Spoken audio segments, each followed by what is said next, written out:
लतीफ़ी हो रही है, इससे और भी वो वायरस फैल रहा है, क्योंकि रिपोर्ट जब तक नहीं आ रही है वो इंसान खुलेआम घूम रहा है छुट्टा सांड की तरह और दूसरे को कोरोना बांट रहा है। इसको देखते हुए हमारे यहाँ जो 8 से 24 घंटे लग जाते थे RT-PCR रिजल्ट आते आते, इसलिए DRDO ने एक नया सॉफ्टवेयर डेवलप किया जिसका नाम है आत्मन। आत्मन एक ऐसा सॉफ्टवेयर है जिसमें अगर आप किसी कोरोना पीड़ित के चेस्ट का एक्सरे देंगे तो ये एक्सरे को देखकर आर्टिफिशियल इंटेलिजेंस के माध्यम से वो पता कर लेगा कि इसके चेस्ट में कोरोना इन्फेक्टेड है या नहीं है। और आपको भी पता है एक्सरे का रिजल्ट बहुत ही जल्दी आ जाता है, 1 से 1.5 घंटे में आपको एक्सरे का रिपोर्ट कहीं भी आपको नॉर्मली दे देते हैं लोग। तो एक्सरे के मदद से डॉक्टर आराम से जान सकता है कि आपको कोरोना है या नहीं, इससे आप RT-PCR वाला झमेला में नहीं बचेंगे। और दूसरा जो CT स्कैन है, इस CT स्कैन में कई बार ऐसा भी हो गया है कि CT स्कैन के रिपोर्ट पर आप टोटली नहीं जा सकते, क्योंकि CT स्कैन बस ये बताता है कि आपके फेफड़े में कितना इन्फेक्शन है। जरूरी नहीं है कि आपके फेफड़े में ज़्यादा इन्फेक्शन हो चुका है तो आप ठीक नहीं हो सकते, रिकवर नहीं हो सकते।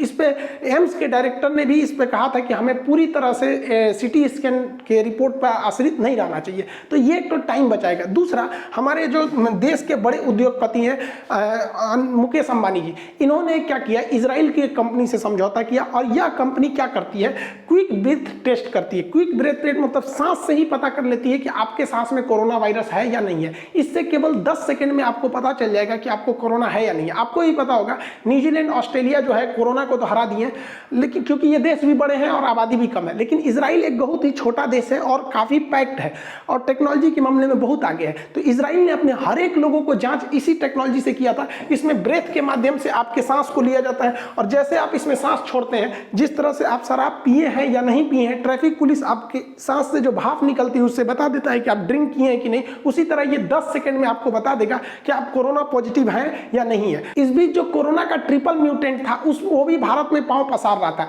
लेकिन जब जीनोम सीक्वेंसिंग की गई तो जीनोम सीक्वेंसिंग में ये पाया गया कि जो ट्रिपल म्यूटेंट है ना, ये म्यूटेंट होकर अपना एक नया स्वरूप लिया है, लेकिन ये स्वरूप लेने के चक्कर में खुद को कमजोर कर लिया है। जो ट्रिपल म्यूटेंट है वो इतना कमजोर है कि वो पहले वाले म्यूटेंट इतना भी घातक नहीं है और वैज्ञानिकों ने कहा है कि ट्रिपल म्यूटेंट खुद ही मर रहा है। अब बहुत ज्यादा सैंपल ट्रिपल म्यूटेंट के देखने को नहीं मिल रहा है, जो इस बात के संकेत है कि ट्रिपल म्यूटेंट ज्यादा खतरनाक नहीं है, वो ज्यादा पांव नहीं पसार पा रहा है, क्योंकि जीनोम सीक्वेंसिंग में डबल म्यूटेंट ही भारत में ज्यादा तबाही मचा रहा है, जिस वजह से हमारे जो कोरोना के जो ग्राफ गए थे वो 4 लाख के पार